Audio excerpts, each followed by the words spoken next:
Sebelum saya memperkenalkan diri saya dan membacakan kisah Samaria, saya akan memimpin doa. Kita berdoa. Tuhan Yesus, sebentar kami akan mendengarkan sebagian dari firman-Mu. Kiranya yang berdoa firman-Mu itu pelita terang bagi jalan kami. Tuhan, dimanapun kedua orang tua kami, Tuhan dan arahkan mereka. Ya Tuhan, kami manusia yang tidak pernah luput dari kesalahan dan dosa, kiranya sekali itu Tuhan, agar tidak terhalang berkat yang ingin Engkau berikan kepada kami. Terima dan sempurnakan doa kami ini hanya di dalam anak-Mu Tuhan Yesus Kristus kami berdoa dan mengucap syukur. Amin. Perkenalkan, nama saya Yesina Fica Matondang, saya dari kelas 10 MP.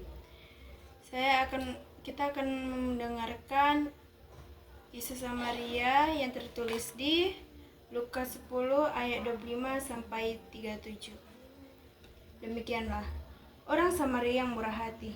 Pada suatu kali berdirilah seorang ahli Taurat untuk mencobai Yesus. Katanya, "Guru, apa yang harus kuperbuat untuk memperoleh hidup yang kekal?"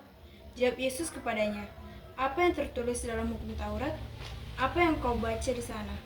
Jawab orang itu, "Kasihilah Tuhan Allahmu dengan segenap hatimu dan dengan segenap jiwamu dan dengan segenap kekuatanmu dan dengan segenap akal budimu. Dan kasihilah sesamamu manusia seperti dirimu sendiri." Kata Yesus kepadanya, "Jawabmu itu benar. Perbuatlah demikian, maka engkau akan hidup." Tetapi untuk membenarkan dirinya orang itu berkata kepada Yesus, "Dan siapakah sesama aku manusia?" Jawab Yesus, "Adalah seorang yang turun dari Yerusalem ke Yeriko. Ia jatuh ke tangan penyamunan yang bukan saja merompaknya habis-habisan, tetapi yang juga memukulnya dan yang sesudah itu pergi meninggalkannya setengah mati. Kebetulan ada seorang imam turun melalui jalan itu. Ia melihat orang itu, tetapi ia melewatinya dari seberang jalan. Demikian juga seorang Lewi datang ke tempat itu. Ketika ia melihat orang itu, ia melewati dari seberang jalan. Lalu datang seorang Samaria yang sedang dalam perjalanan ke tempat itu. Dan ketika ia melihat orang itu, tergeraklah hatinya oleh belas kasihan. Ia pergi kepadanya lalu membalut luka-lukanya. Sesudah ia menyiraminya dengan minyak dan anggur, kemudian ia menaiki orang itu ke atas keledai tunggangannya sendiri lalu membawa ke tempat penginapan dan merawatnya. Keesokan harinya, ia menyerahkan 2 dinar kepada pemilik penginapan itu. Katanya, "Rawatlah dia dan jika kau belanjakan lebih dari ini, aku akan menggantikannya waktu aku kembali." Siapakah di antara ketiga orang ini menurut pendapatmu adalah sesama manusia dari orang yang jatuh ke tangan penyambunan itu?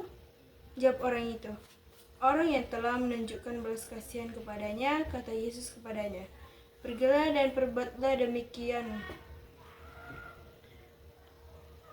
Kesimpulan yang saya dapat dari kisah Samaria yaitu inti dari kisah Samaria ini adalah hakikat kasih yang sejati, aktif, dan rela berkorban dalam membantu seseorang. Marilah kita berdoa. Tuhan Yesus, kami sudah mendengarkan sebagian dari firman-Mu. Berilah firman-Mu itu penerang bagi jalan kami. Tuhan, kami adalah manusia yang tidak pernah luput dari kesalahan dan dosa. Kiranya hapuskan itu agar tidak terhalang berkat yang ingin Kau berikan kepada kami. Tuhan, dimanapun kedua orang tua kami, tuntun dan arahkan mereka. Terima dan sempurnakan doa kami ini hanya di dalam anak-Mu Tuhan Yesus Kristus. Kami berdoa dan mengucap syukur. Amin. Sekian dan terima kasih.